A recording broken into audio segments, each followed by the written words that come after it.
Unbelievable. Unbelievable. Unbelievable. I can't speak. I can't speak, people. I can't speak. I can't speak. I cannot speak. I'm lost for words. Oh my God. Oh my God. Oh my God. Oh my God. Drained is not the word. Being in the stadium, scenes, limbs, everywhere. Incredible. We are 2-0 up, and I look to the clock and it's 76 minutes gone. And I'm like, okay, we've got maybe 18, 20 minutes left at injury time and all of that. Oh my God, people. Oh my God. Oh my God. Oh my God. It was scenes. Jump on, people. Jump on. Jump on. We're live. Jump on. Jump on, Ben. Jump on. We are live. Oh my God. Scenes. Scenes. Scenes. Oh my God. Scenes.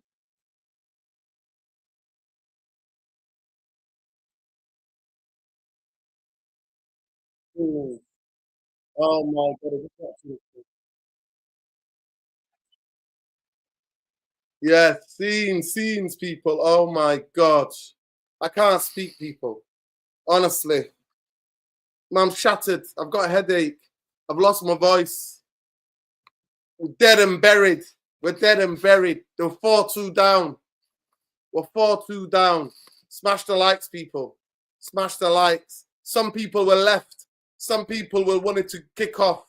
People were kicking off. Again, the football club is selling tickets to Llyon fans, and there's kickoffs in different parts of the stadium. Oh my God. Oh God. Oh God. Oh God. I can't say Kobbie. What a finish. You just have to keep it. Oh my God, Kobbie. What a goal from Kobbie. That piece of quality from Kobbie. Oh my God. Limbs. Yes, Andrew Collins. Limbs everywhere. I swear to God, the limbs. Somebody, you know, I mean, people just jumping on each other, just crazy. Just absolutely crazy. Harry Maguire, man of the match. Harry Maguire, man of the match. Casemiro, Harry Maguire, man of the match. Ugarte, I thought before he got taken off was playing well. But Harry Maguire, boy, oh boy, defended really good tonight. You know, I got to give it him. I've criticized that guy for a lot of years. Oh my God. Mr. Bean, sorry guys, I'm in now. We don't blame you, Mr. Bean. We don't blame you. We do not blame you. We do not blame you. Big up. Oh my God, big up. Big up. Just the scenes. Absolute scenes, man.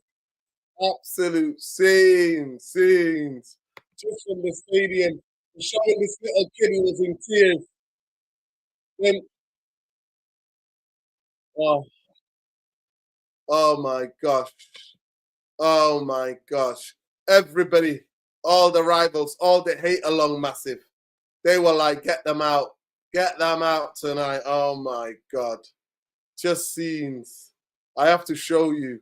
I have to show you. I have to show you. This is unbelievable. I have to share this with you guys, honestly. This is why with football, you just never know. You just bloody never know. You never know. Look at that.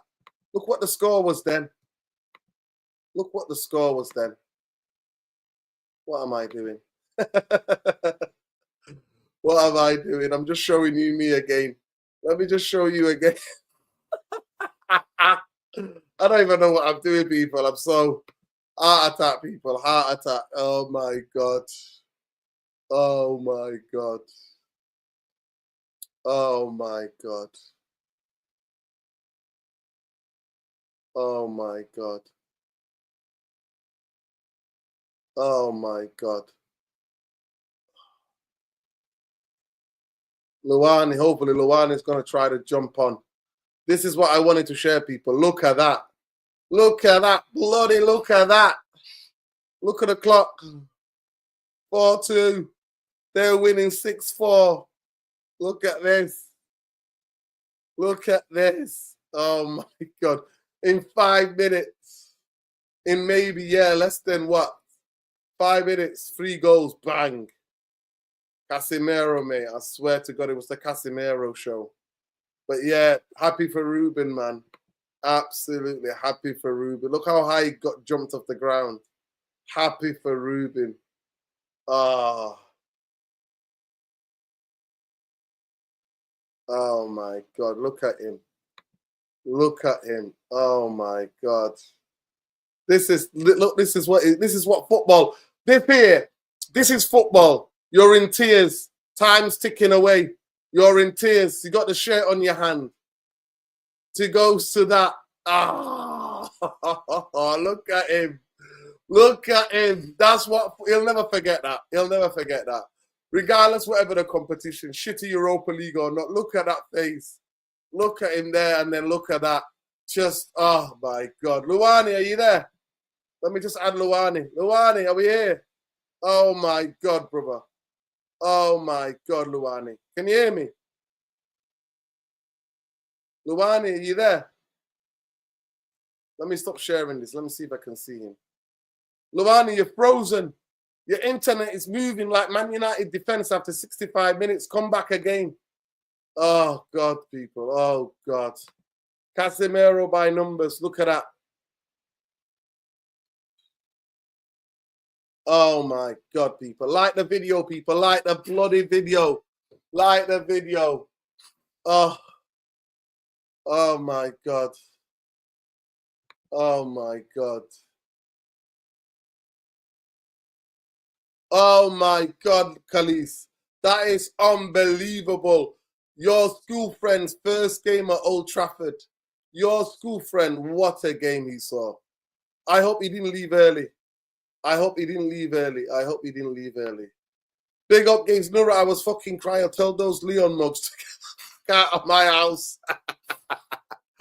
Big up to you, Game TV. Manchester United, this is what I was saying to you. Even in shit competition, we still make history. Manchester United are the first team in history to score. Look what it says, 2 goals in 120 minutes of major European match. God. Luani, your internet's moving like crazy, bro. Your internet's moving. Lesso, talk to me. Oh, my God. Talk to me, Lesso. Talk to me, bro. Crazy scenes, eh? Oh, my crazy, God. Listen, crazy scenes. I hate the Europa League, bro. I hate the Europa League. But I'm not going to lie to you. I lost my voice. There was limbs everywhere. There was limbs everywhere. But you know, it was limbs everywhere. Oh my God, Alien Tenno. Exactly. Exactly, Alien Tenno. Exactly. He played the best game for United. He played the best game, Alien. Peter, he played the best game. Peter, you need to jump on. You want to jump on, Pete? Let me know if you want to jump on. I'll send you the link. Oh my gosh. That was no, that was crazy. Scenes. Did you watch it at home? Were you out? What time is it over now? No, it's like it's almost 1 o'clock, 1 a.m. on my side. Yeah, no, it was crazy scenes. It was crazy scenes. Everyone was going crazy. I think that's the loudest I've heard Old Trafford fans, scream after a goal, in the longest time. So yeah, Maguire. Like I remember, I think it was Rio who said, I think if Maguire gets that chance, he'll score it. And he kept saying it. I remember. What are you doing? Go ahead, let's. I remember. Rio was the one who actually kept reiterating it, that if Maguire gets a chance, he's probably gonna score it. So when it happened, man, I think it was just all over crazy scenes. But overall, it really, it's not good on our side.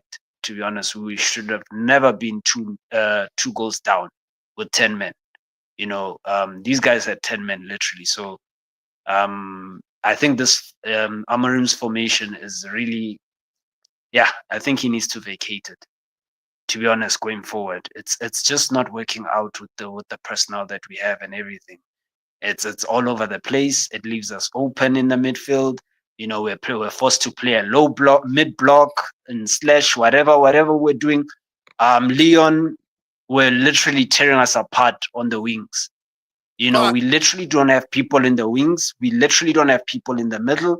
We're compact, but we're facing our goal at the same time. So yeah. So yeah, something's just not clicking. It's just not clicking there. So yeah, he needs to tweak it. He needs to tweak it somehow and find resolutions, because going forward, this is just not going to work long term. You can just see that there's just too many deficiencies in whatever we're trying to do going forward. But yeah, I think I also lost my voice temporarily. I think I just got it now. You know, but nah, the win was well deserved. I think we dug deep. Smash the like, you know, people smash the likes. Let's go. We dug deep, bro. Like we dug deep, and we found those 2 goals, you know, and 3 goals actually. So, you know, some fans had already left Old Trafford.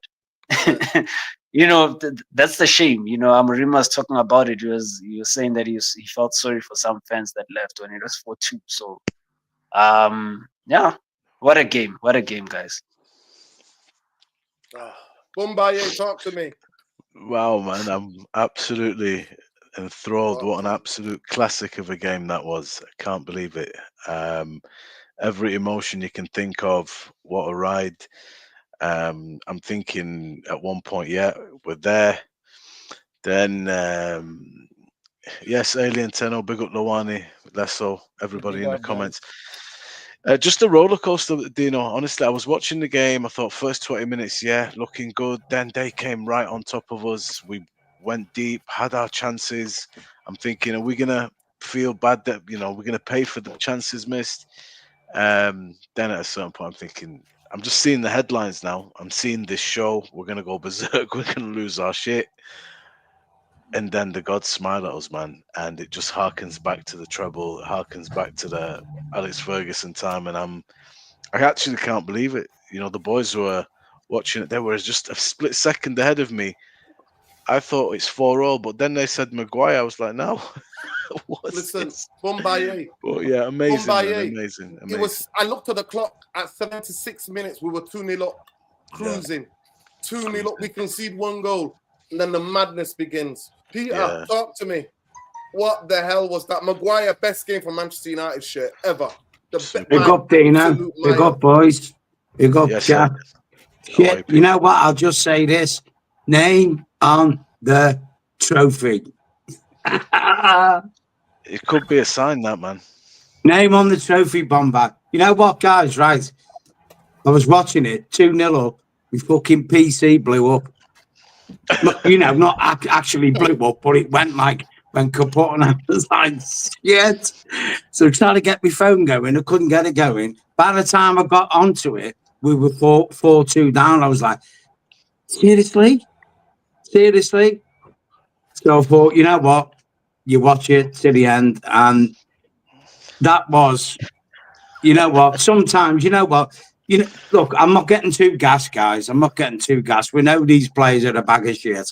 I don't want to put a dampener on it, but sometimes you can have a bit of redemption. And today, these guys done it.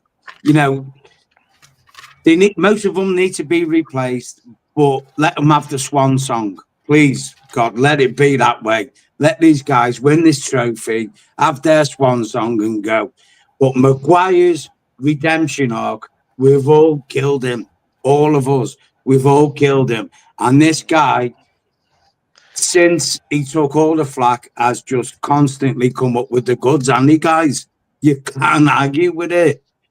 He saved our season today, boys. Yeah, he has. Even last year, if we'd have sold him, we'd have been in deep trouble. So he's really well, man. He's took a lot of shit, and he's performed no worse than anybody. But you know, he's stood up and been counted. And I mean, yeah, you say what a brilliant day for him. He deserves it, you know. He does. Yeah, Well, yeah, it just goes to say, Bombay, yeah, that what perseverance can do for you in life if you just stick in there, isn't it? Yeah, that's true, man. He's taking a lot of flack, that guy. Yeah.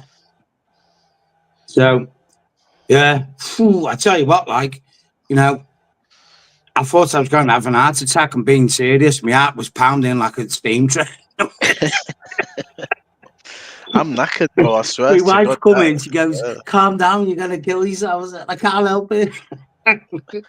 Because, you know, obviously I've stopped going to Old Trafford, you know, obviously from January. So, and I was sitting there, I was like, shit, man, I've missed that. I've missed it.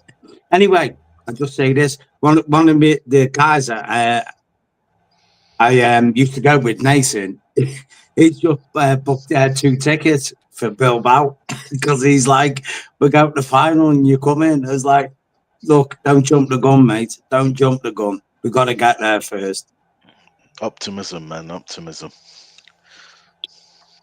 But yeah, yeah, these are the days. This is why we love football, people. This is the whole point of football because you just do not know what you're going to get, do you? Exactly. That's it. I thought we were terrible the way we were playing against 9 outfield players.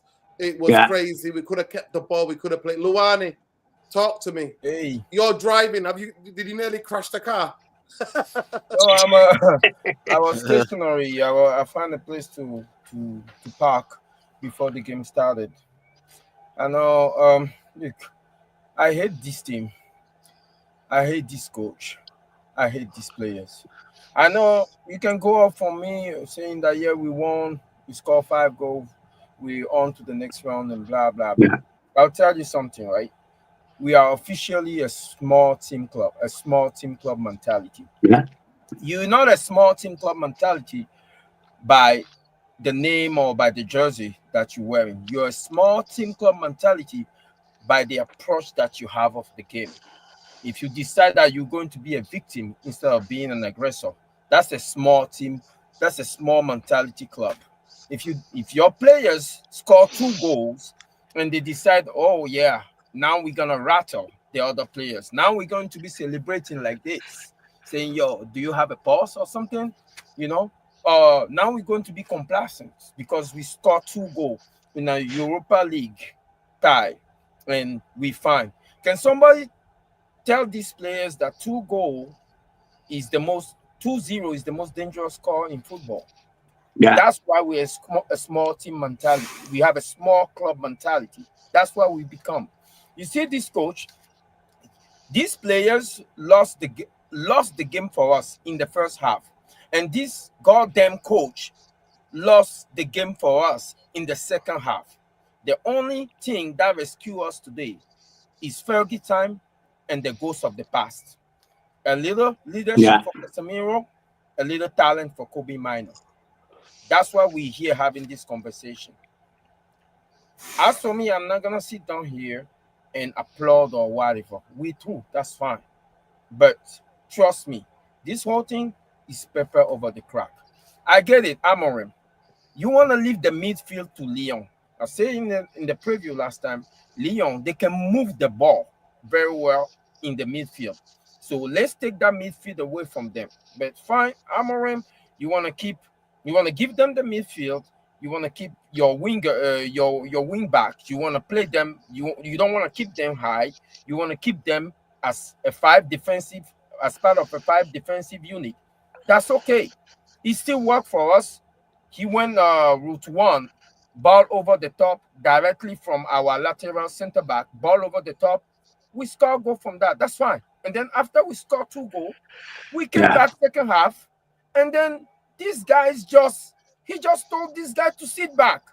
Not only we gave them the midfield, we were fine at 2-0. He gave them the whole game now in the second half. And what do you think is going to happen when he gave them the whole game? Of course, they're going to score. How did we end up conceding 4 goals from being 2 up? That's on Amorim. This, I say last stream, right, in the preview, this game is going to tell me a lot about this coach and a lot about these players. And he did. I really think Luani, this coach...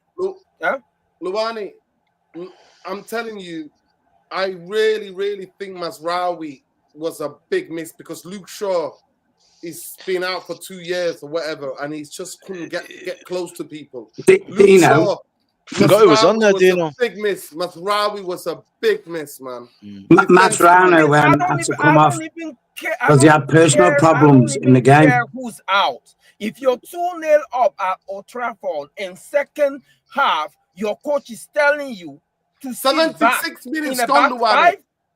76 minutes gone, and it was 2-0. 15, 20 minutes to go. With 2-0 up. This is not us. This is not what we do. I said, you know, in the preview, what I said, hey, if we can score in the before the first 20 minutes, we push 4 past them easily.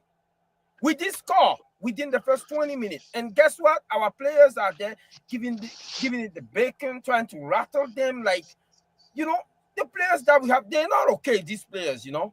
They're not okay. They forget that they are playing in the shoes of people. Every single person that play in their position have lifted the multiple Premier League and multiple Champions League. They are so small in their head. From Onana, even Lenny Yoro was making some very uncharacteristic mistake today. That's what I saw. I'm not gonna sit down here.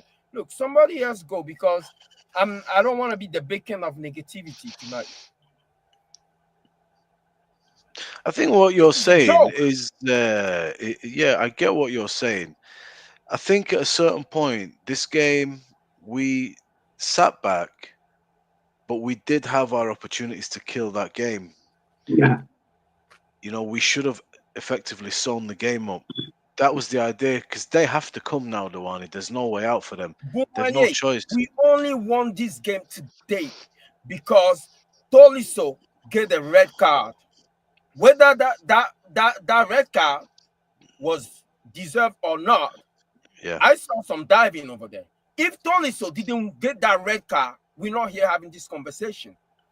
I hate it was very harsh. I hate to sit. Look, I don't like that's the way people want to live their life, fine. Football heritage, fine. I hate to sit. I don't like to sit on a sack of gunpowder and smoke a cigarette. If you want to ride on football heritage, that's your problem. Ask Real Madrid. Football heritage can only carry you so far when you face a good team. The problem that we have, we need to fix them. No pepper over the crack. And this is what we just did today. Pepper over the crack. Good luck. Yeah, I think everybody today is a dream. You know, today is one of those days, man, that you get like Champions League final treble type thing. You're thinking it's totally over. It's impossible. It's impossible. And then you pull 2 goals out of the bag like that. You know, it's just one of those dream days. It doesn't change the fact that we are what we are. And yeah, you just have to take that. Nobody, I think, disagrees with your assessment that we have a lot of problems. And I get your disappointment. We're cruising. We're doing what we should have done. We should have buried the game. But once the first goal goes in, and, you know, they're going to press us. They are going to push us. And we're not going to be able to press like we did in the first 25 minutes, which I thought was very, very good. We are going to have to drop off at a certain point. Then we couldn't get out.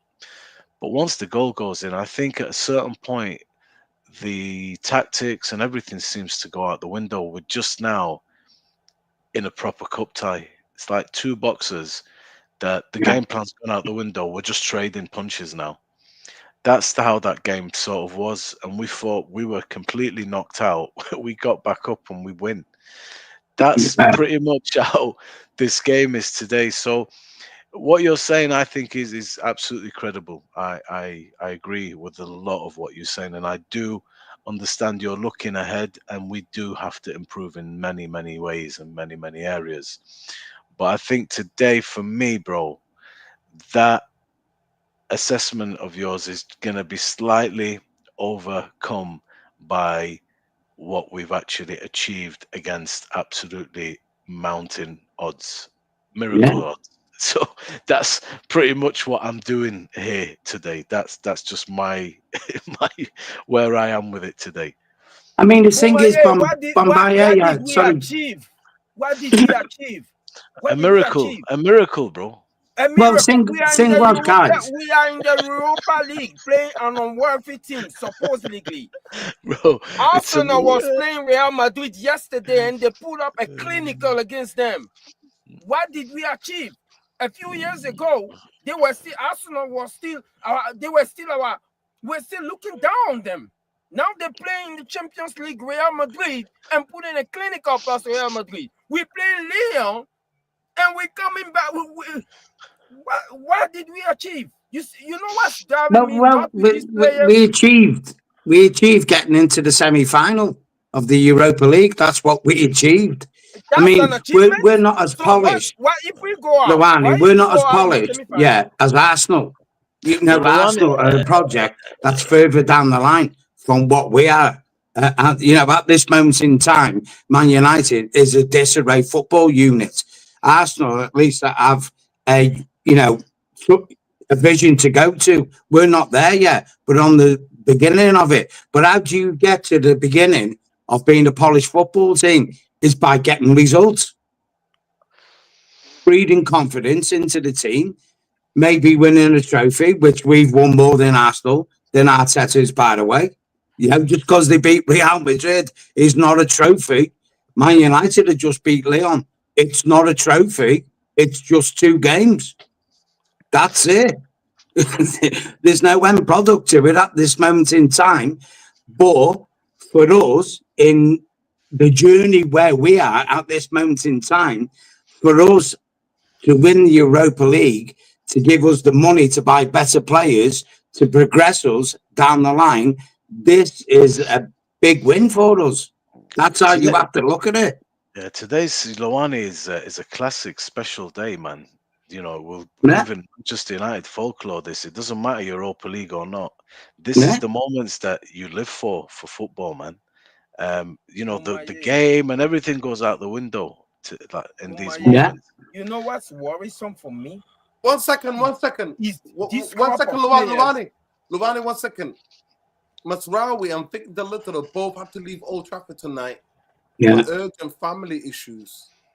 Wow. Who had to leave? Do you know who had to leave? Victor Lindelof and Masraoui both had to leave early at half-time tonight for urgent family issues. Yes. Hopefully that'll... People are desperate. I hope nobody's tried to rob their houses with their families in them. That's crazy. That's crazy, man. What I'm trying to say, Bomaye, with this crop of players, what's worrying me long term for what we're trying to build is their lack of self-awareness. Yeah. It's crazy. And that is not something that you can solve by injecting quality. You have to gut the team. You have to gut the team again. Yeah. And usually the lack of self-awareness always comes from the top. I'm not even, when I mean the top, I'm not even talking about Amory. I'm talking all the way up. That's why Nuruddin is right. Now I'm looking at the very top. Like, yo, these guys, they think that they are genuinely, by being 2-0 up against Llyon, the game is over and they are genuinely achieving something big. Can you just put a professional performance, keep your focus all the way to the end of the game and say, yo, good guys, this is another day at the office. We used to be a team that normalized winning. Winning was another day at the office. Now these guys are scoring goals, they're winning, and they're surprised that they're winning. Let me just ask you one question, bro. Them days are gone. Are we shit? We are shit. And we are shit. We are not shit by the virtue of the talent that we have on the pitch. We are shit by our mentality. Everything. We are absolutely shit. So the mentality is wrong. Baba, tell us something we don't know. We know this. I know your concerns. We all do. But today was a gift from the footballing gods, man. Yeah. 2 goals like that. What the hell? If we go out of this game today, can you imagine what are we talking about? What are we here for tonight? The season is finished. You're in a relegation battle that's probably the season. You have something to look forward to. Yeah. That's it. There's still 8 games left to play, bro.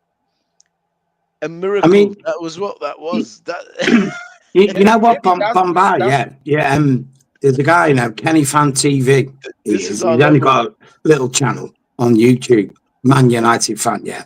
Now, I was there a couple of weeks ago. I was saying this, and Ruben Lambert actually said it tonight in his post-match interview with Rio Ferdinand and Paul Scholes. I said we should, for the rest of the season, keep the first team and play them in the Europa League and play the fringe players, the young boys in the league. He said exactly that tonight after that game. Exactly the same thing as what I said a couple of weeks ago. Because the league position's done. It's irrelevant. The league is irrelevant. We're not going to get relegated. We're not going to get European football. Okay, maybe you might get a couple of £1 million more for whatever league positioning. That's peanuts to Man United. You keep your main core first teamers for the only competition you can win, and you put your young bucks in the league. And what that does for them for next season, like it is for Adi Amas now, it gives them experience at a top level. That's what you do. Yeah, man, it does. I suppose it makes Manchester United a little bit more interesting to watch as well if we can see Harry Amas, Chido, a few of the maybe Yeah. unknowns that we've not been introduced to. It kind of. Hold it there, Bombay. How you doing, Sean? What time is it in LA? Sean. I've lost my voice. I never thought in my life I would lose a voice over a shitty Europa League game, but Manchester United do it to me. They fucking do it to me. I never thought I'll lose my voice over a shitty Europa League. Pino's gone. I'm gone. Talk to me, Sean. Yeah, no, it's almost the end of the day, like the work day here at 4 p.m. And I'm kind of in Anyway, sorry between. guys, I've got to go. So, all right, big up Peter. love, Peter. peace, all, love everyone. Have a great day. Celebrate the win. Yeah, you know. Get that computer fixed, Pete. Well, yeah, I mean, I've got a lot of things going on, and I'm decorating the bathroom and all that shit, and the computers. Painting the town red, Pete. Love and peace, everyone. Come on, Man U. Come on, lads. Let's unite. Let's just unite and get this done. Come on. Football heritage. Take care, Pete. Big up. Go ahead. Yeah. Go ahead, Sean. No, I was going to say, I'm not quite there in the let's just celebrate the win posture that some people are. And at the same time, I can't really be bothered to make too much out of what we saw today. Like, I went through a roller coaster of emotions like everybody. Started off the game indifferent. By halftime, I was happy. It looked like we were on top. Halfway through halftime, I was like, what the fuck are we watching?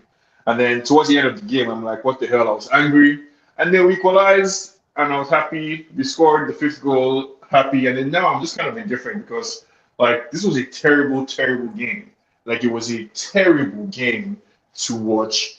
And I was, if we had lost the game, I was prepared to come on here or anywhere and just be like, yeah, that's it for the season. See you guys next year. Because like we look so poor, like in possession, like too many long balls, too many players behind the ball. This idea of having Maguire as the playmaker or having the center back as the playmakers, I don't know if it's sustainable, right? This whole approach where Onana brings out the ball, the 2 center backs go wide, and Maguire goes into the midfield. I don't know if it's going to work. So I'm concerned about like fundamentally Amorim's approach to playing football. I don't like it. Like I don't like the 5 at the back. I don't like the way we try and play out of the back. I don't like how negative we look. Like it looked like once we scored 2, we basically surrendered the initiative, and even the goals that we scored were from counter attack. Like I don't like what I'm seeing from the team, but I'm glad that we won. So mixed feelings, right? Looking forward to seeing Harry Amas and Chido and the rest of the kids during the league. I think we can win this Europa, right? On our day, I think we can win.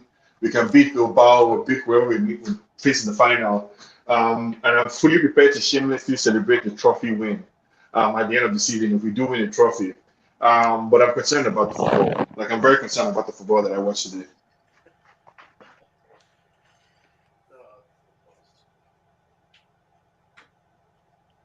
You know what? I don't know. I think I can say anything other than what you said. I mean, 76 minutes. Honestly, I'm sat here in the stadium. The clock is right there in that corner, and I'm looking at the clock, and it's 76 minutes gone, and it's 2-0.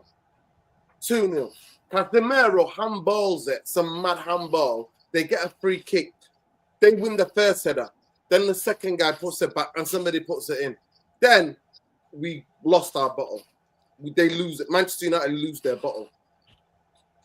Nervousness. They're playing through us, going out wide, getting the balls whipped in. I'm like, what are we doing? What are we doing? Men. But before that, through the second half started, we had 2 or 3 opportunities for people to have a tap-in and goal to make it 3-0. Garnacho, fucking greedy. It's not the word. He's greedy. But I don't want to moan anything tonight. We'll have to leave that for another game. But Ben, what the fuck did we just watch? 76 minutes, we're cruising 2-0. And then it's about 17, 18 minutes to go. What did you see? Big up to all those people getting drunk tonight. Big up to all the kids who are not going to school tomorrow. Because, actually, it's Easter Friday, isn't it? There's nobody. It's a bank holiday tomorrow, isn't it? It's a bank holiday, isn't it? Nice Big up. Love. Go ahead, Ben. Talk to me. Sorry, Ben. I just want to add one more thing. Sorry, Ben, and everybody. No, go on, bro. Bruno Fernandes is the only shining light in a sea of darkness. And I'm glad that we have Bruno Fernandes as a player. What about Casemiro tonight? In 5 minutes, he set 3 goals up. Casemiro. It was unbelievable. Yeah. Casemiro was unbelievable. Yeah, no, but I just wanted to give a shout out to our captain, Bruno. I thought Bruno did some things quite wrong tonight. I thought he was shooting at times where he didn't need to shoot. I thought at times he didn't release the ball. But Casemiro, in the last 5 minutes, he wins the penalty. He sets up the Kobbie goal. He then puts a beautiful ball into Maguire. And it's just madness. Casemiro, oh my God. But Maguire, best game I've seen him play in a Manchester United shit. Go ahead, Ben. Yes, first things first. Good evening, everyone. Good evening to Good evening, Ben. The chat. I got tonight. It's honestly, my voice is nearly gone. I've had a lot of voice noise complaints from my next door neighbors because I wasn't even like I was that loud in terms of like happy. Like I was super frustrated, super angry, even when Maguire scored. And you know what? Like, even though we've came out and we've won the game, but you know what? See, every single one of them players, except for probably Bruno Fernandes, Casemiro, and Euro, just fuck every single one of these players in the squad, man. Because see, like the stress and the blood pressure that a lot of United fans were under, like, you know, it was next level shit. So it was, and like we've honestly got a fucking keeper in the nets that is, you may as well fucking call him the Statue of Liberty because he doesn't fucking move. So he doesn't see like the 2 goals he gave away. Like he's just a robot. He just stands fucking still. And I was absolutely raging when the 2 goals just came through. Like honestly, I was actually tipping point when like the second goal came in. I was like, lads, please don't ruin it. Do not ruin it. And as soon as we went into extra time, I was like, right, okay. Build the confidence, prove us wrong, redeem yourselves. But no, we then concede another 2 goals yet again. Luke Shaw and Diego Dalot obviously interfering with each other, and then they then lose the ball, and it comes straight to Cherky. And he then scores it was a phenomenal finish, to be fair. Onana couldn't do anything from that rate, but just embarrassing. Like, do you know what? You know, if we had lost tonight, I probably would have said, look, I wouldn't really be annoyed if Amorim was to be sacked. But at the end of the day, if Amorim was sacked, then the bigger picture is not Amorim. The bigger picture is these fucking vultures, Ineos. And at the end of the day, you know, you come into a new business because that's how they see it, Ineos. And when they make their first recruitment, the first recruitment is the most important recruitment when you come into a business, because it actually, you know, the fans, you know, it's a we then like it's a judgment in a way, because at the end of the day, if they fail their first recruitment in the manager or the coach, they failed already. They've lost a lot of faith and trust in the fans. You know, and that could have been the all end for Amarim tonight. Like and I would have came onto the show and said, look, guys, I would prefer not to sack Amarim, but at the end of the day, we're 14th. We're out of the Europa League. What have we got? Like we're not playing for anything. What difference does it make if we go into the summer transfer window And we how do you buy feel now? now? Right now, yeah. I'm happy because he did look. I would not have liked to see what was in Amarim's head when they scored 2 goals, 2 basic fucking goals. By the way, basic fucking goals. I thought Dorgu, that first goal they scored, Dorgu should have done a lot better. He didn't. He just allowed the right winger of the Llyon player just to get ahead of him, and he didn't show physicality. And Dorgu's a big man. I thought Dorgu should have done a lot better. I don't think Onana was at fault with the first goal. I think it was all down to Dorgu. And then the second goal was again I just think it was Luke Shaw and Dallo and just the whole team was just shit. I thought Bruno was all right tonight. I thought Casemiro was phenomenal and Yoro was good. And you know what? Like people praise Maguire for having a good game tonight. I couldn't give a shit, man. Fuck Maguire. Why is he at our fucking football club? Why is he at our football club? Why is Lindelof at our football club? Why is Ericsson? Why is Hoyland? Why is that baby face Garnacho at our club? It all comes down to Ineos, and you know what? Fuck each and every single one of them. Honestly, I was actually, honestly, my blood pressure was absolutely ridiculous tonight, and I got so many noise complaints tonight, man. And I was just so angry, honestly, man, because I felt so sorry for Amarim, but Amarim did a lot of mistakes tonight, and you got to coach to win a game. Like, you're 2-0 up. You got to coach it. Come on, man. Like, and I didn't want Amarim at the beginning. I didn't want him at all. But it's just beyond ridiculous, man, at this rate. These players are just dreadful. And that's Yeah, it. I mean, what were you doing when Maguire put it in or when Kobbie scored the equaliser? Just breaking the sound barrier. Just shouting in anger. Like I wasn't even actually, I was like shouting in anger. And then in next the stadium, it was scenes, Ben. I swear to God. I then got a knock on my door, and I said, "Oh, who's this?" And he's like, "It was my next door neighbor." And he says, "Like I know you're a United fan, and they just won the match." But he says, "But can you keep your voice down?" And I'm like, "Yes." But this is what Ineos and Glazers have done to me. He supports Newcastle. Oh shit! Yeah, this weekend must have been terrible for you guys. No, I didn't even have like super excited reactions to the winners, right? And I was angry like Ben, but for a different reason. I was angry at 2-0 watching the football that we're playing because I kept seeing all our players behind the ball. I kept seeing Maguire, Mazraoui, and Euro passing, between themselves. I'm concerned about Dorgu. Personally, I'm concerned about Dorgu. I have never seen Dorgu make a tackle. I have never seen him mark somebody like a defender. All I see him do is run, and run forward. Basically, I personally don't understand what he's doing. Basically, what he brings to the squad, and I'm a little concerned personally about Dorgu. And my anger today was really about the way we're playing football. This system, like counter attack is a fine. I like counter attack. I'm fine with it. It's okay. But I just feel like it's way too negative on the back foot. I think we're relying too much on long balls. And this isn't something that we would accept from any other manager, I don't think. So, from my perspective, like I don't like what I'm seeing basically from the football itself. And I'm not sure that new signings necessarily will solve this problem. Yeah, I just want to say quickly to Cliss, how's the heart rate, brother?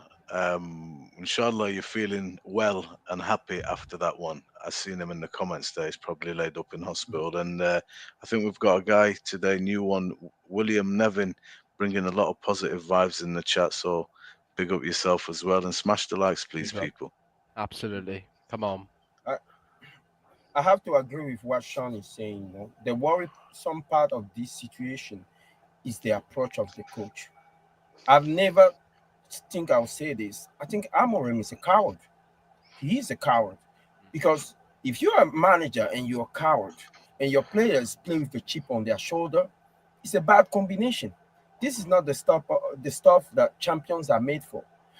Like this kind of, I don't understand this kind of pattern of play where the ball go to the lateral center back. You don't want to pass the ball to the middle. I get it. Casemiro and Ugarte were being man mark, so the ball will go to the lateral center back, and it will be a ball over the top for Bruno that make a run on the flank. It's a predictable pattern of play. I don't know how many games you're going to win playing like that. And I found it bizarre today that he started Garnacho on the left side, where he's such a predictable player. When he play on the left side, he just want to cut in and shoot. That kind of position bringing the worst out of him, the worst out of his attribute, which is his selfishness. So, assuming you want to start Garnacho on the left, and why are you playing Dorgu then? Because Dorgu need a lot of space to operate into, and Garnacho is gonna hug that touchline. So that's why Dorgu didn't have anywhere to go, which made me think that the whole plan was to be defensive in the first place. The intention was never for Dorgu to bomb down the flanks. So this guy want to play with 5 defenders. The only difference between the first half and the second half is that in the second half, he pushed our line all the way back and give the whole midfield to them. I don't know how many games you're going to win like that. I promise you that Llyon today, if they have better wingers and a better box striker, we wouldn't be having this conversation. And unfortunately, we have a lot of those in the Premier League. I'm worried about Amorim, honestly, and forget about it. These players, no. Don't know, man. I think Since when does a Manchester United player? Since when does a Manchester United player play with a chip on his shoulder? Since when? We play winning for us. Will you? Bro, we line up in the tunnel against other team. Our players don't even look at them. That's why we used to be. We don't look at them. It's just business. Another day at the office. Now our players are walking in front of players. They're giving them the bacon like, this celebration. And Rasmus kicking the goalpost, getting mad. He might as well go talk to Dalo so Dalo can teach him how to back properly into a defender, bring the ball down, and strike it on goal. Please. I don't know, man. I seen today. I seen. If we want to analyze the game, put the elation aside a minute. I thought we saw the very, very good, the bad, and the ugly, not just from the team, but from individuals. The whole repertoire was there, I think. So for me, you saw good parts of Lenioro and bad parts of Lenioro. I think today Onana did all right. I have to say he made some very good saves. I don't know which goal I'm going to blame him for, to be honest. I think Garnacho was excellent at times for Man United. He had so much space in front of him, and he was the guy that got Manchester United out and up the pitch on his own. He was constantly running on the shoulder, and Bruno kept finding him all the time. It was so important for us. But then he started to get a little bit greedy and made some bad decisions. But his running and his work rate tonight was top. And I felt Dorgu, for me, man, he is a tackler. The guy is a hustler. And I felt him and Garnacho were up there today on the left-hand side. Dorgu kept overlapping him, dragging a man out, allowing Garnacho the space. And they found each other, actually. I liked what they did, some of the work on the left-hand side, to be honest with you. Thought Bruno was good. At times was very good. Sometimes passes didn't quite come off. He had a beautiful shot that just went past the post, and then he had another couple that weren't quite there. But it was his right to shoot. I would shoot in that position. One dropped on the half volley. He just didn't catch it right. So today, we are what we are. We're not going to be revolutionized overnight. We know that we have a lot of problems, and we're seeing out the season in the hope of winning a very important trophy, and we're still in the cup. So tonight, I think the fact that we're 2-0 up and cruising, and then all of a sudden we find ourselves losing the game, then you start to think like, man, this is irrespective of what I think, the headlines, the fans, the fan cams, the shows, everybody's going to go in and it's going to be a real nasty, nasty, bad. So the fact that you turn it around in the way that you do, that there is what, what takes the prize Yeah, but for my, me. do you know the problem? Mm. I think just from my perspective is that even when we're 2-0 up, it looked Yeah. inevitable that Llyon was going to score. Like the goal looked like it was coming, basically, because we had effectively surrendered the initiative, and the way we play, just like with Garnacho, I like seeing Garnacho run down the flank. That's fine, but he's effectively like a fly that anybody can deal with. Like any defender right now can handle Garnacho because he's making terrible Correct. decisions.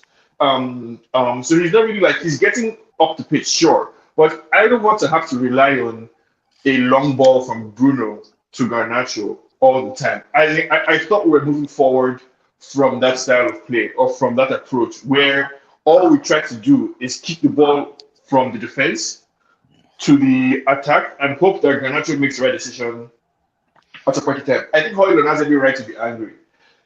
Me personally, I think Llyon has every right to be angry with Garnacho, and I hope Amorim is trying his best to coach that selfishness out of Garnacho. Because the hope you need to strike a balance. On one hand, as an attacker, you need to be able to score, you need to have confidence to shoot and all that kind of stuff. But at the same time, like if you watch somebody like Saka, like play for Arsenal, right? And I mean, I'm not comparing Garnacho to Saka in any way, shape, or form. But part of what makes Saka such a fantastic player is the decision making. Like he's going to get the ball to another Arsenal player. If he shoots, it's going to be a dangerous shot. If he's passing, it's a correct decision. Like I'm worried like the 2-0 lead today. Like it was only a matter of time that Lyon were going to score. And I just don't think that's sustainable for me personally going forward. That's why like even when we scored 4-4, when we scored 5-4, I couldn't even react. Like I wasn't celebrating. I didn't lose my voice or anything because I'm like, what the hell? What the hell is this? Right? Like, what are we watching? Honestly, from this United team, I'm not seeing whatever Amorim is trying to do. Like, I'm not seeing it work. Like, I'm not seeing a situation where I can say, oh, if you put a different player here, we'll really see the system flourish. No, from what I'm seeing, like, no matter who you put in this system, no matter who we sign, it's not going to work because at all points in time, we have 5 defenders at the back, flat 5, basically.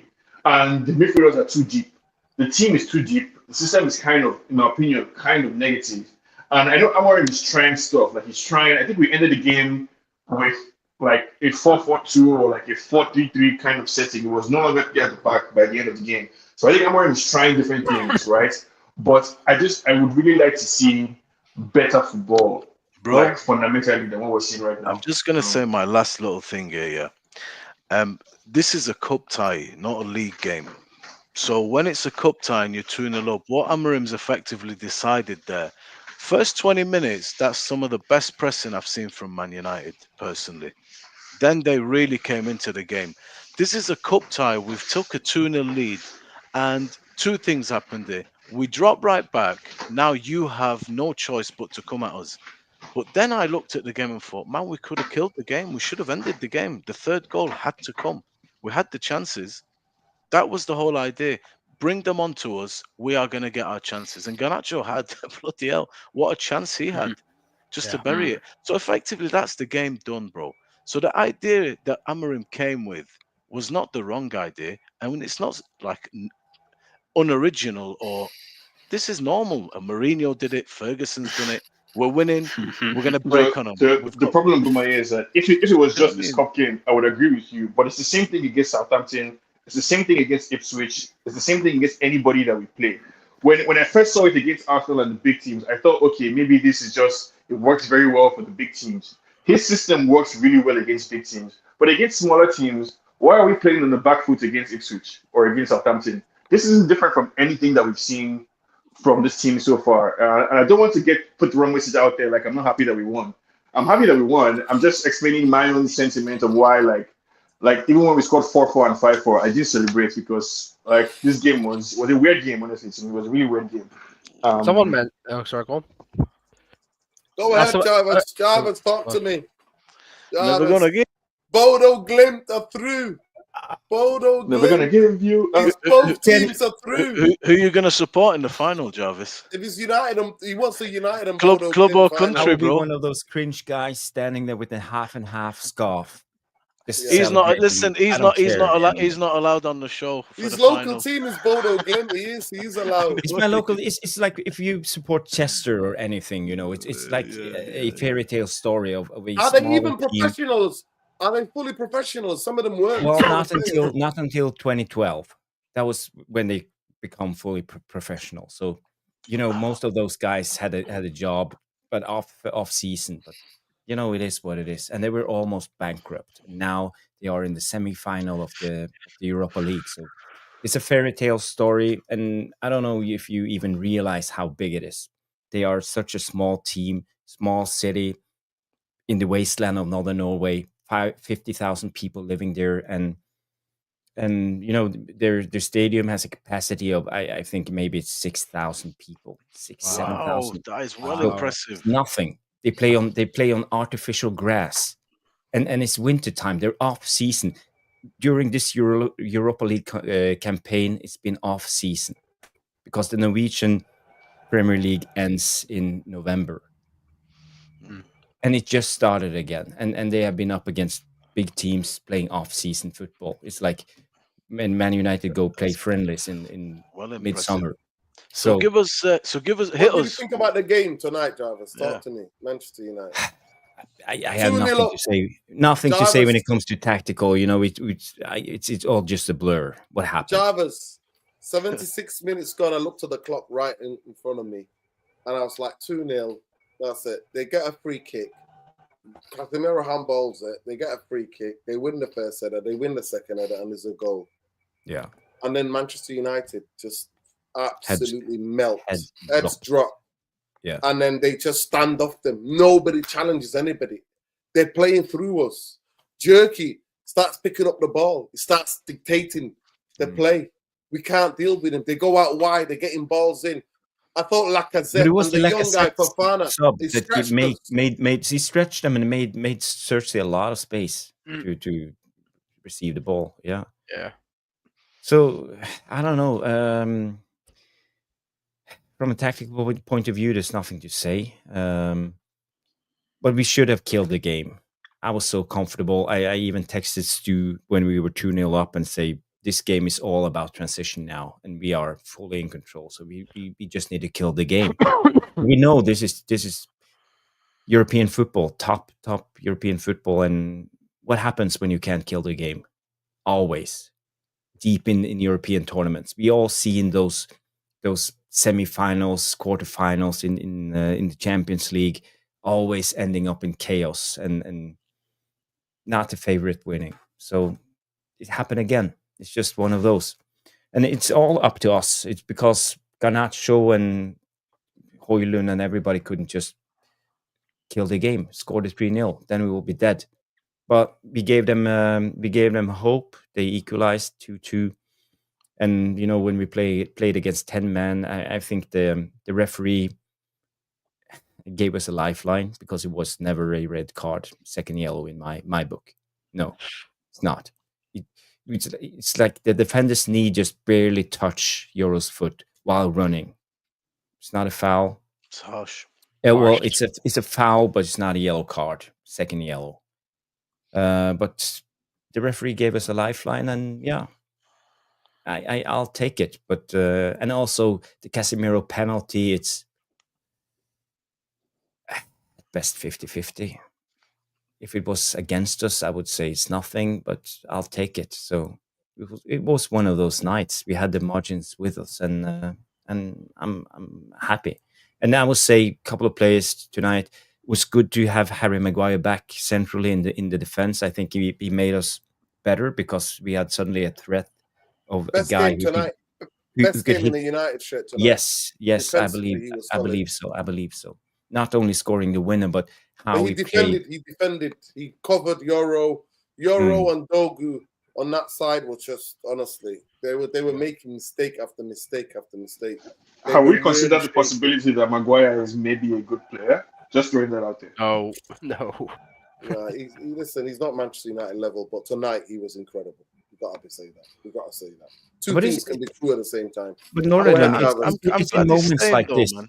deep in European tournaments, that you need experienced players like Casemiro and Maguire. It's in these moments they need to step up. Even Bruno today, when we were chasing the goal, he could have just been totally erratic as he usually are, but he took his time on the ball and made some plays. And on the Kobbie Mainoo goal, if you look back at it, Bruno slows everything down, just carries the ball slowly, elegantly into the last third, and Casemiro plays the one on with the outside of his foot to Kobbie Mainoo, who actually takes it down brilliantly and scores a beautiful goal. So I think we should have all actually known that Casemiro would definitely play, and it dawned on me during the game, purely on an experience and how many finals and competitions like this he's played in, to give the team the temperament it needs. We do lack that in this team. There's not a lot of them. There's Bruno, there's Maguire, and there's Casemiro, and Ericsson as well. Other than that, who? It's all kids, man, or new to this kind of thing. So it makes sense that he plays. do you think Casemiro and Bruno and Maguire can drag us over the line? I hope so, bro. I hope so. I hope so. If we are going to get over the line, Jarvis, then experience is important. To have people that have been in Champions League final and won it, and think, imagine you don't have Casemiro and Maguire tonight, and it's just Bruno. I think it makes a massive difference. These guys understand that they've been there before. They calm heads. They know 5 minutes is an eternity in these games, and you've seen tonight. So, I was, yesterday we were all talking about Ugarte and Bruno back there, and we all should have straight away realized, just on experience basis, and put Casemiro on the team just for that alone. And that dawned on me about halfway through the game. I was like, yeah, of course he's going to play. How would he not play? That's what I was saying on the last stream. I said the leadership of Casemiro and the creativity of Kobbie are going to be important. It was going to win us the game today. But to be honest with you, whether we get over the line or the next game or we win the cup is more going to depend on how Amorim approach the games in general, because other teams are not going to be so forgiving if we give them that much of the ball. They could kick the game off, and maybe other team in the tournament, going further in the tournament, is Europe. They keep the ball better than Lyon. We might not even have the luck with the red card that was given today. That red card changed the game completely, because 11 versus 11, we got no chance to win that game. So there's a lot of things that need to go our way for us to make it over the line. So who's our next game? Sorry, Jarvis. I think it's Bilbao. Yes, Bilbao. Bilbao and Tottenham are playing Bodo Glimt. Sorry, what was the score at the end for the Rangers? The Rangers and Bilbao. What did they finish? 2-0 Bilbao. Oh, so Spurs is up against Bodo Glimt, and United is up against Bilbao. 1st and 8th of May.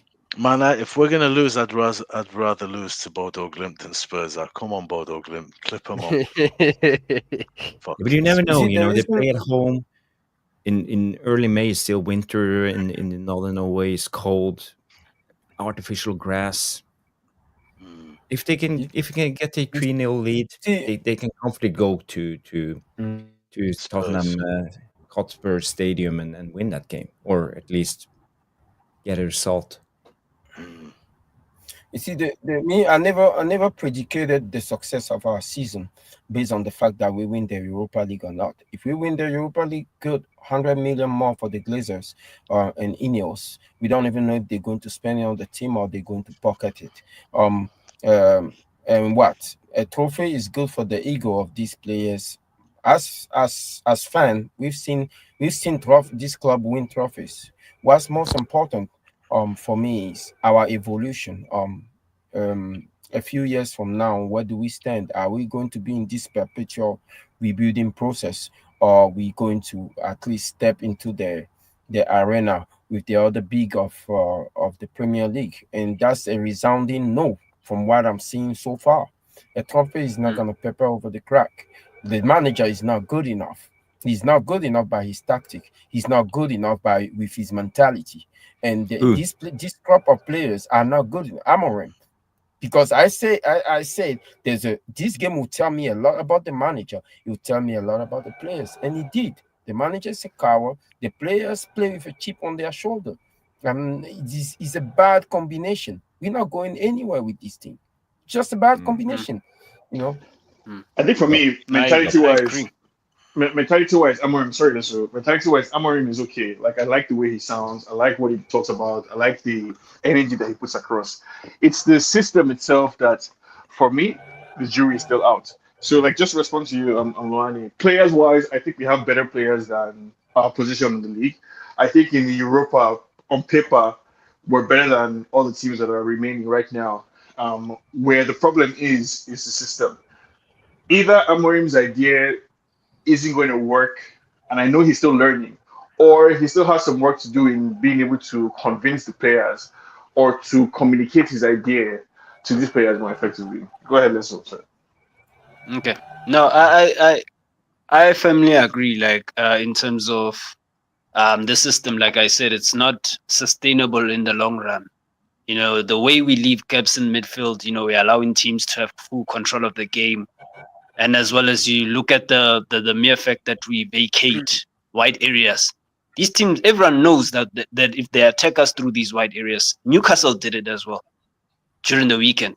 You know, we always, I don't know why we congested, right in the, like we always stay congested, but we leave the wide areas open. We also leave the entire midfield open because I don't know what we're trying to do. Either we're trying to play a mid block or what. With Maguire there, obviously you cannot push up as much as you want to push up. So you have to obviously, you know, your players have to obviously fall back a little bit. So, and on top of that, I was also disgusted with the substitutions. I don't know if anyone saw that. This man actually took out players with legs, and you know, and he substituted, and then he put in players with that didn't have any legs. It was very risky. Honestly, it almost cost us the game. If it was 11 versus 11, we were screwed. We were literally screwed because we got away with it. Look, I'll admit that we got away with it.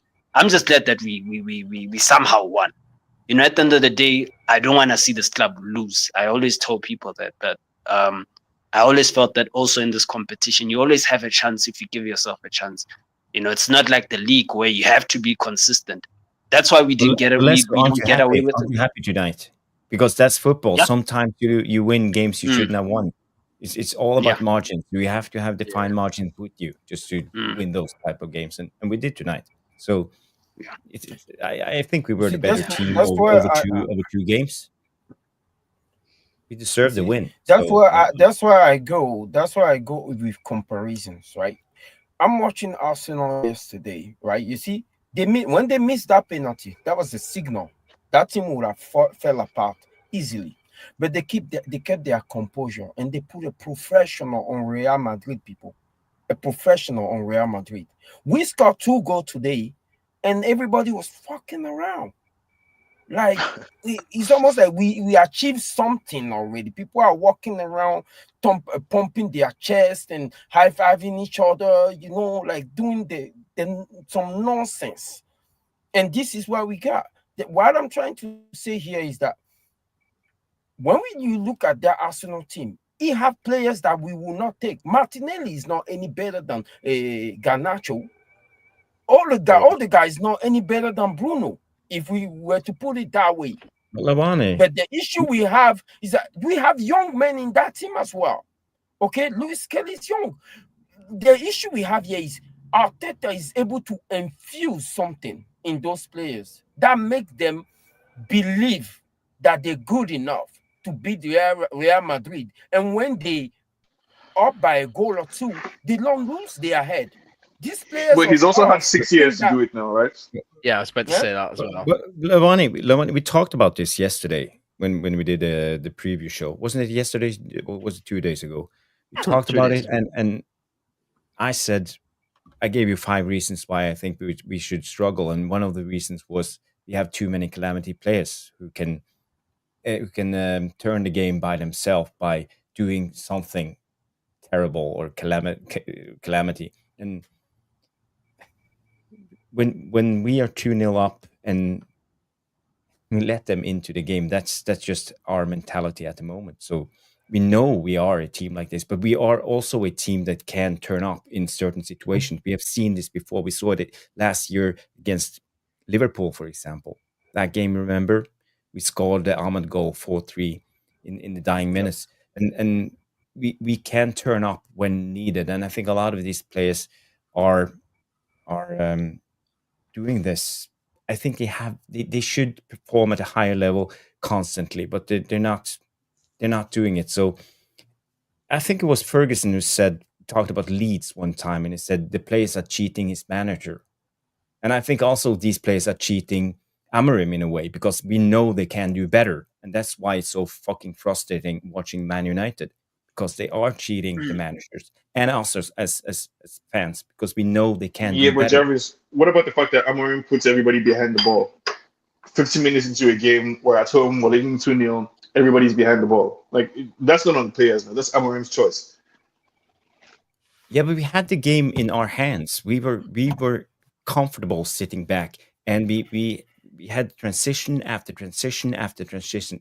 If only Garnacho could finish, we would have killed this game easily, 3-0 up, and it would be dead.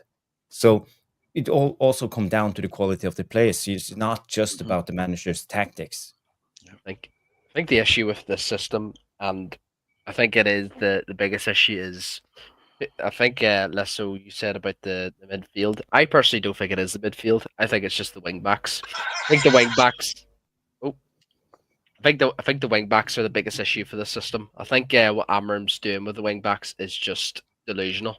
The fact he's inverting both wing backs into the midfield, keeping the tens out wide. I think that's the biggest issue we have right now, because I think when Garnacho doesn't play, and say if it's Xerxes and say Bruno in the 10, the two of them don't never usually go out the wing. They usually like stay obviously in the central areas. But see when the likes of Garnacho and even sometimes Mainoo, plays, like, he's just doing this inverting shit, going back to Ten Hag ways, like, inverting the wing backs or the full backs. Like, it will never work in the Premier League. And I think tonight, obviously I never wanted Amorim, but I think he really has exposed himself tonight. I think I'm with Llyon here. I think he But has don't you think exposed. it's come down to the inadequacies of our players? Oh yeah, the players are a disgrace, Jarvis. I'm not disagreeing with you on that, but I think both sides of the argument can be truthful. I think Yeah, what yeah, the I thing agree. is, the thing is though, Jarvis, like, it's nothing. I think the majority of what Amram's getting wrong is not the tactics side of things. It's more so the decision making side of things. Like, he's making a lot of basic mistakes. Like, his substitutes have been absolutely dreadful. His starting lineups has been absolutely woeful. You're starting. There was one game he started Ericsson and Bruno. He started Mainoo in the striker role.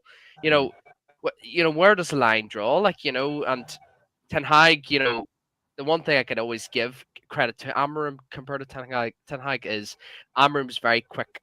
Look, he was a lot quicker than Ten Hag fixing the mistakes with regards to Mainoo. Mainoo's best position was always the number 10 and not the number 6. With Ahmad, at the start, Ahmad played the wing back, but everyone was more saying, right, why can Ahmad not play in the 10? He played in the 10, but now everyone's saying, right, play him the wing back. He is better at the wing back, which I believe is true. But I just think tonight was just like, and I want Amorim, like, I always want the best for Amorim. Even though I didn't want him, I think just tonight really, like, he really did get exposed tonight, and I hate saying that, like, because what he did tonight was a lot of basic silly mistakes, like, and the players. I've always said to you, Jarvis, even though, like, back when Ten Hag was, here, like, I remember saying to you, like, 1-on-1, that I was, Ten Hag out literally on the latter stages of his sack, obviously when he was sacked. And I always kept saying, like, guys, if we get a coach in like Amarim, we're going to have these same problems with these players, and we're having it. And it's going to be it's 15 times worse. But Probably we even all 20 know times. that Amarim is inexperienced. Yeah. He's a And, young coach. He came yeah. in and he has never been in a situation like this before. Fully packed Old Trafford and the game of the season, or maybe the game of the decade, as we talked about yesterday. So, no wonder that he sometimes makes mistakes, because the learning curve is Yeah. super steep. It's hard for him. And I think we are asking for the impossible for a young manager to come in and actually be in control 100% in a difficult situation, as this probably Yeah. is. Well, So one thing I like. mistakes will happen, but we have set our bets on this manager, this young manager. So I think Yeah. I'm still in the boat that I will give him time to make Mm. these mistakes. I want him to make these mistakes and learn. Let But me that's just sign honest. out. Jarvis, Let me sign, lads. Let me just sign out, Yeah, and go ahead, bro. yeah, I need to get off. Dino, love, bro, fellas, we're through. Big up, bro. Yes. And I will see you, God willing, on the next one. Look after Big yourselves. up, Good night, Bombay. everybody. Big God up, bless. Bombay. Big up. Yo, Big up, people, big Murray. up Bombay. Take Listen, care. I'm drained physically, emotionally. I never thought I'd lose my voice over a fucking shitty Europa. Ruben Amarim. At the end of the day, guys, I don't know. I Jarvis, don't know what to say. I Jarvis, don't even know. talking I about love Amorim, this right? game. It's a good night. Jarvis, talking about Amorim, right? Tactical mistake are forgivable. Personnel choice selection mistake are forgivable to a certain extent, but approach of a game mistake are not forgivable. I can't excuse him based on that. If that's who he is, then I can stand behind that. I don't want to be I don't want to be the victim. I want to be the aggressor when it comes to football. This is what we all come to love about this team. If he can be brave, I can support that. Let me just add something as well. By the way, like another big red flag as well is his coaching staff are super inexperienced as well. Like we can all like say about the True. coach being, young, but the coaching staff are like I think there's one of them that is like 29, 30. That's 2 years older than me, and with the whole like the fact that we were 2-0 up.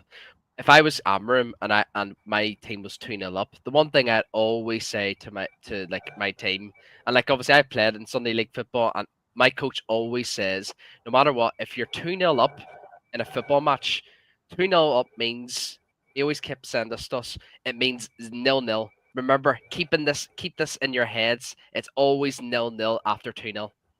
But see, once 3-0, 4-0, you can be more confident. So that's why the third goal was super vital to go for that third goal. But we didn't. We didn't. We sit back, and that's what really pissed me off by Amram. Like, he didn't even gather the team over to, like, say, look, lads, go for the But third goal. Ben is always like this in deep European games, when you go into quarter and semifinals, when desperation sets in. Mm. Always like this. Watch other games. It's always like this in But Champions Jarvis, League. you see when we're saying that these players The games we're shift saying from that one these side to players the are other. letting him down. You know what I'm saying? You know what I'm saying, Jarvis? When we say these players are letting him down, it's the same players that are winning him the game. No, Like not today, not these him. players literally won him the game. Yeah. But as I said, Ferguson also said it when They it comes to the won him lead the game. space. Yeah. The thing is, at the end of the day, I hate talking too much, like, about, even in other channels, not only just like there's other channels that just too much talk about this, is Amarim this, is Amarim that. Like, at the end of the day, the bigger picture is fucking Ineos and these Glazers. So 100%. 100%. what is our plan? Like, what is our plan? They sack Amarim. That's it. You should be out. You should be out the door. You should be gone out of this football club because you failed as an owner, and because that's your guy. That's your fucking guy. You spent 20 million to get this, or 10 million, whatever it is, to get this guy in, to sack Ten Hag for 20 million. So what is your plan? You get rid of him. You failed already. So I don't trust any of us getting the next guy in, whether it's Areola or De Zerbi or anyone. I don't trust them at all. I just don't. Till we get like a full reset, and I always said this as well, like last night, or sorry, the 2 days before. I wouldn't have minded if we lost tonight, because I think positively the club needs a proper, complete reset. And whatever that means, get rid of the manager, majority of these players, just everything. The environment is just embarrassing. Embarrassing. And I actually don't blame if Bruno Fernandes, Amad Diallo, Mainoo, all these youngsters, Heaven is saying, why would I want to play for Man United if the fucking culture is not right at all? So the whole aim needs to be on them. Ineos are just frauds. I saw Nordi, even Barada was actually. Oh, you want to yeah, I was just going to say, Nordi, I know we are wrapping up the show, but I just want to ask the panel one quick question: yes or no?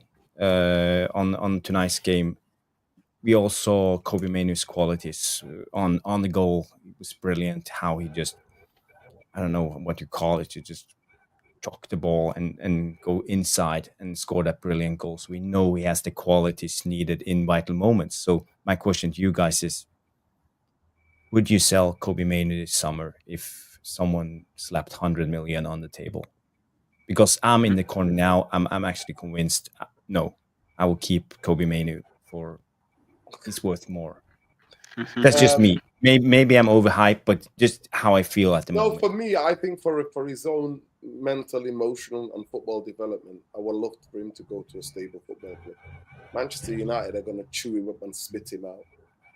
Yep. We're not a stable football club. We can't develop him. We can't develop Kobbie. We can't develop him. But his qualities are so good. Yes, Jarvis, he's quality. But do you want to ruin another young player who's got talent? He's got such amazing qualities. That's why we need to let him go. Do you know who I think we need to let go for the long road? Bruno Fernandes. As I was watching Madrid against Arsenal, one player that they could have used is Bruno, behind Vini or Mbappe. So if they have 80 or 90 million, I think us United fans, we don't deserve a superstar like Bruno. I'm only partly joking. Jarvis, you know what? When it comes to Kobbie, you know what, Sean? I haven't even got the energy to argue with you. I haven't got the energy. Whatever you say, Sean, you're right. Whatever, Sean, say whatever you want. I'm not.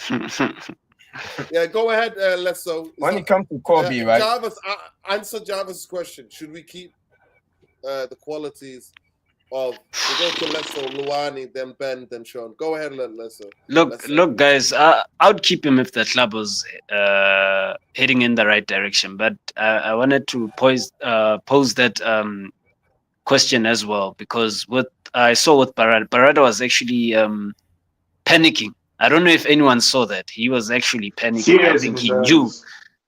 I think he knew his time was up as well.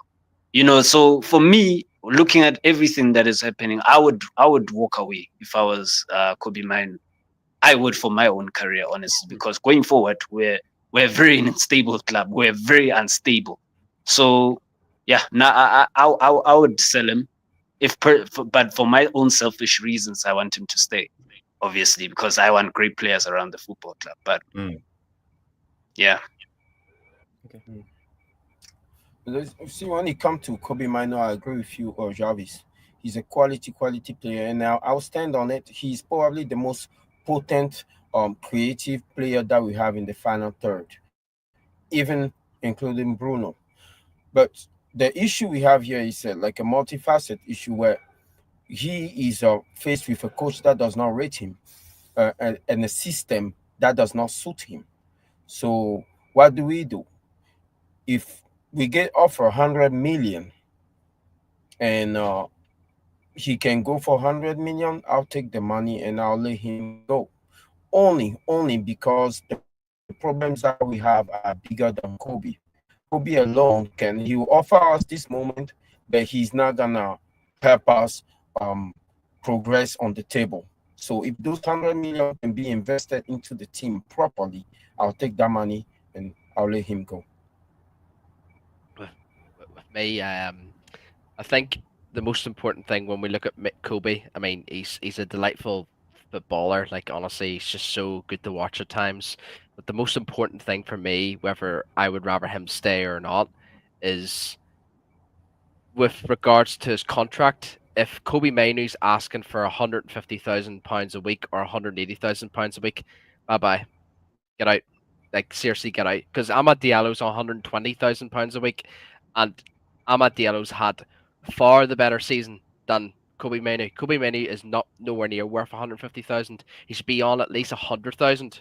So if Kobbie says I want 100,000, then I'd absolutely 100% keep him.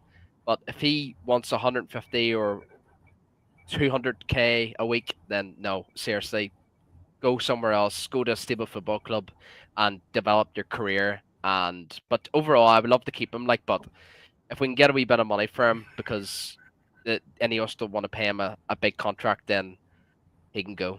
My opinion.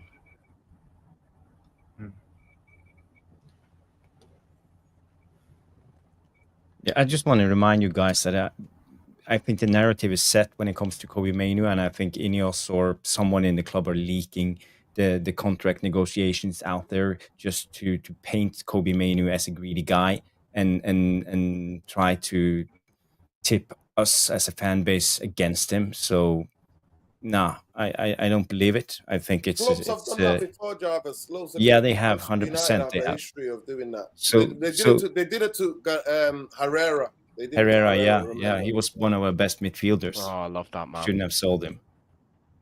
So they painted him as greedy and made the fan base accept that the club is selling one of our best players. And I'm not having it. I'm not having it. Not this time. I'm not believing it. So I would keep Kobbie Mainoo. I wouldn't sell him for 100. I mean, I'm not agreeing with. I think we can strike a deal and agree on a contract. And even though it's not need to be done this year, I think he has 3 years left on his contract. So I don't know what's the rush.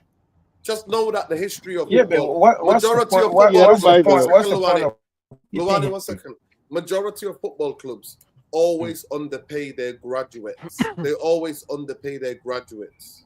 Marcus Rashford is the only graduate that I know that has gotten the big contract. Facts. Go ahead, Luani. What's the point of keeping him if the manager doesn't rate him? The reason I'm saying the manager doesn't rate him is because of when he's coming on the pitch. He's not starting. Garnacho is starting ahead of him. This manager clearly sees his 10 as people that run on the shoulder. He doesn't see his 10 as people that come to the ball. So there's no point. Luani, we might just sell him and get the 10 that fit for purpose. Yes. I mean, I'm halfway with you in the sense that I recognize that Amorim or Kobbie is not Amorim's favorite player. But I think at the same time, Kobbie's age is working in his favor. So I don't know if Kobbie Mainoo is allowed to say, I am this specific type of midfielder and I can only play this position.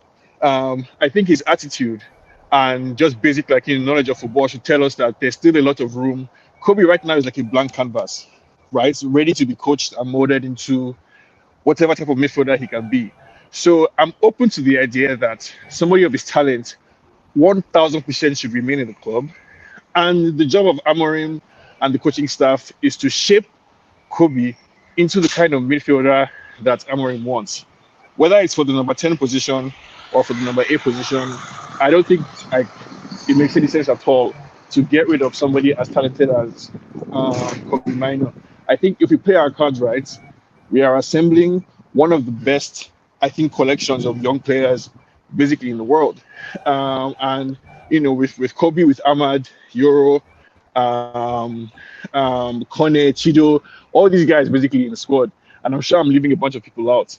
In the next 3 to 5 years, this is where I disagree with you, right? This is where I disagree with that.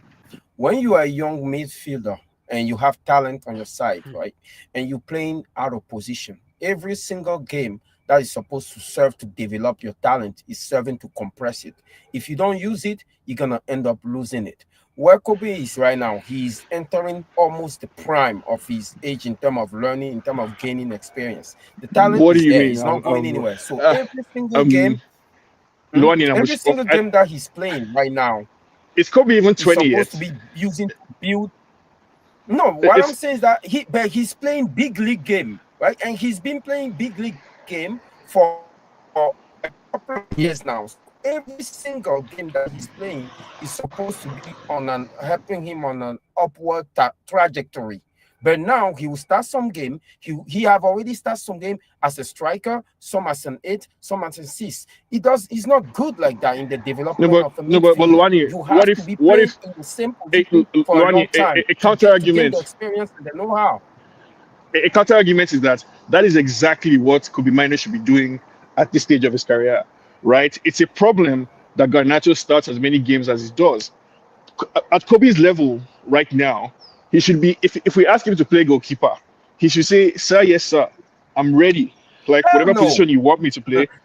Like that's I'm giving you my own, philosophy and expectation from Kobbie Mainoo. No, you're talking to his mentality. You're talking to his mentality. I agree with you when it comes to being obedient mentality, right? But in terms of talent development, it cannot work like that. You just gonna stifle him. For me, the talent development, gonna lose what he has. He's gonna lose it. What does he have? This is his third professional season in football.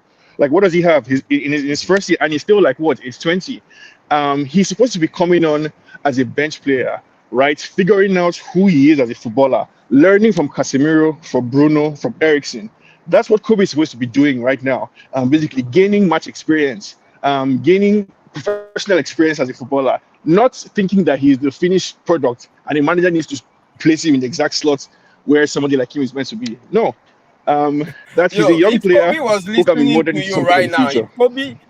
If Kobbie and his agent were listening to you right now, they'd be like, "Fuck this thing, I'm out of here." I'm not dealing with this guy. What, me? No, and he has the right because he's a shining light.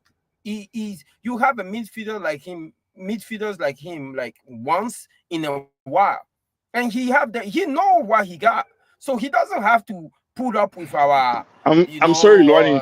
Do you mean a midfielder like? Do you mean a midfielder like Wilshere, or a midfielder like Taarabt? Like history is full of midfielders who had 1 or 2 years of bright sparks, but that's not a career. Like Kobbie doesn't have anything to stand on yet, right? I disagree with Ben that like he should be earning only 100.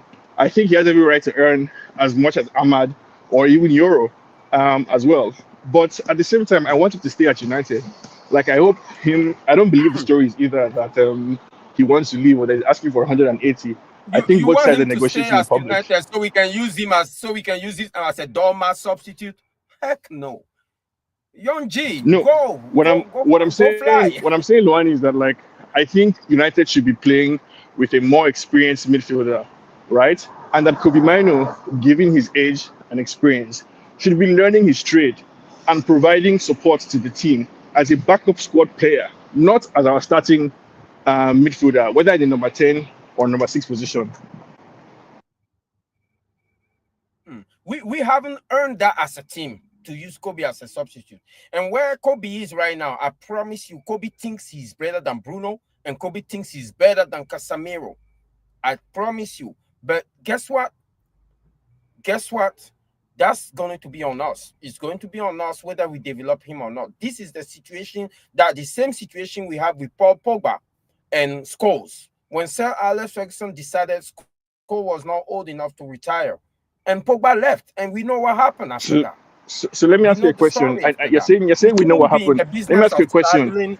Do you think Pogba achieved his potential or not in football? Do you think he achieved everything that he could have as a footballer? The only mistake Pogba ever did was coming back to this club at his rotten state. If Pogba stayed at Juve, we might be having a different conversation. So look, all I'm saying is that like, bro, if you think you're ready, Kobbie Mainoo is a gem. You can play. You don't have to stay at this club. This club is not ready to develop. No, you don't have to stay. This club is right. You don't have to stay. And I'll flip it on you, Luani, and say if Kobbie Mainoo has that attitude that he thinks is better than Bruno and Casemiro, as you're saying, then by all means he should leave and go and prove it. He's free to do that.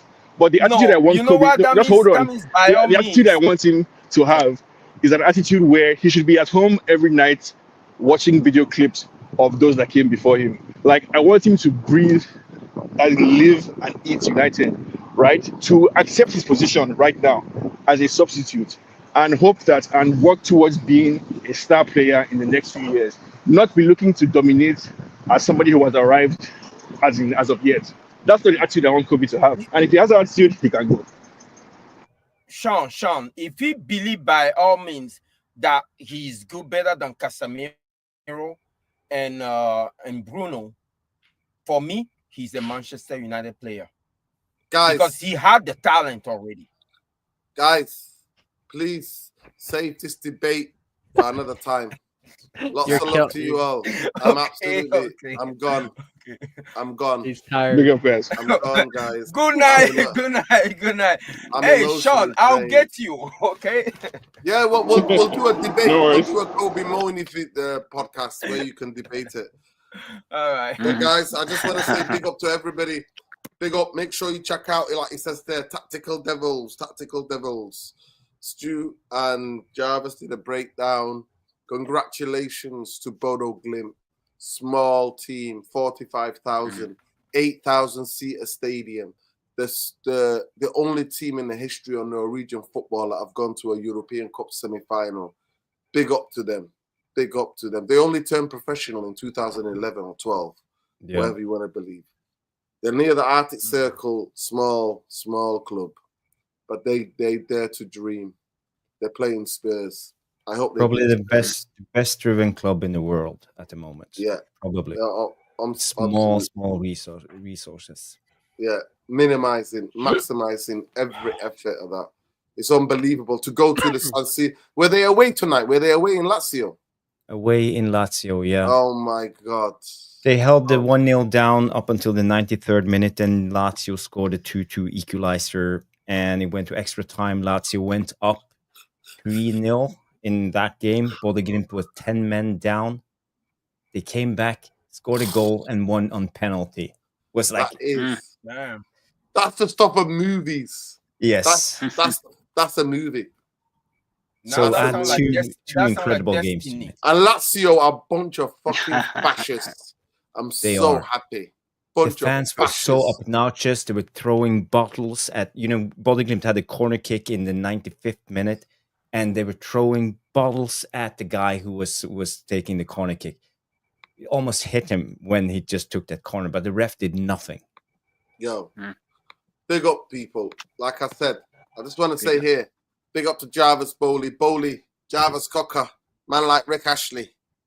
Never gonna give you up. His boys, both his teams didn't give up tonight. So big up to him. Tactical Devils, Tacticos, check them out. YouTube channel. Let's get them to 1,000K people. Let's go. Thank you. Make sure you check him on Twitter, Bowley, BOLE77. Make sure you check out at Sean Thomas on Twitter. Make sure you check out his podcast, How We See Things, geopolitical podcast, across all your podcast providers. Mwani Luwani, 1979, at 1970, at Mwani Luwani, 1979. Make sure you check out Ben on Twitter, Elmo39, check him out. Last but not least, make sure you check out my brother Lesso at Black Rain on Twitter, Lesso Football TV. Bumbaye, you never see him anywhere. You only see him on here or Tactical Devils. So, keep it locked, people. I'm drained. I am drained. I can't speak. I've lost my voice. My eyes, I'm struggling to keep my eyes open. Big up, love, light. Look after each other. Good night, people. Viva Bodo Glimt. Look at that. That's why the absolute romance of football. We will win. Big up Manchester United. Yeah, big up Manchester Nordin, United. I know you're ending. I just want to say one more thing. People smash the like, subscribe to Nordin's wonderful channel. And I said something, smash the like. We open up for every opinion possible, and it's what free speech is all about. So smash the like, even if you don't agree. This is a place where we can talk things through. So it's so important. And if you want to know more about Bodo Glimt, I found this brilliant YouTube video. I think it was someone who sent it to me. So press that link and go through that, and you will have a blast. It's a beautiful video about Bodo Glimt. So thank you guys for tuning in. Yeah, big up. Love. Big up on love. Listen, there we go.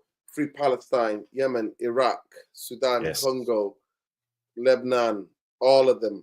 Big up to all love, solidarity to all the indigenous people battling against colonization, battling against the war machine, battling against the billionaire fascist. Solidarity and love, battling against the polluting corporations. Solidarity and love to them all.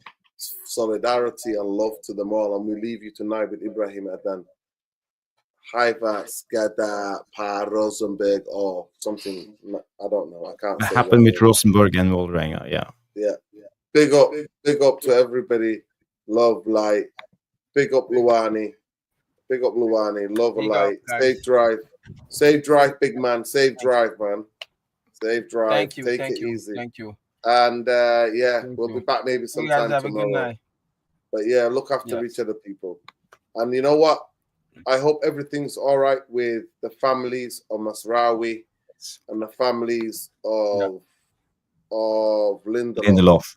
Yeah, both of them had to leave apparently. What is it with the epidemic of robberies that's going on? Is this something? I thought you guys don't carry guns in England. What's going on? People are desperate. robbing People people's are life? desperate. People are desperate, man. People are desperate. People Yeah, are but starving those to players death. are making a lot of money. They can hire security. Yeah. Like, I don't know. But anyway, solidarity and love, people. Look after each other. Win, lose, or draw. F the Glazers. F Ineos. If you want to be down with them, F you too. Good night. Take care. good Big night. up. Take care. Good night. Good night. It's not even letting me end it. Okay. Hey, Javi. Maybe I can end it. Good night.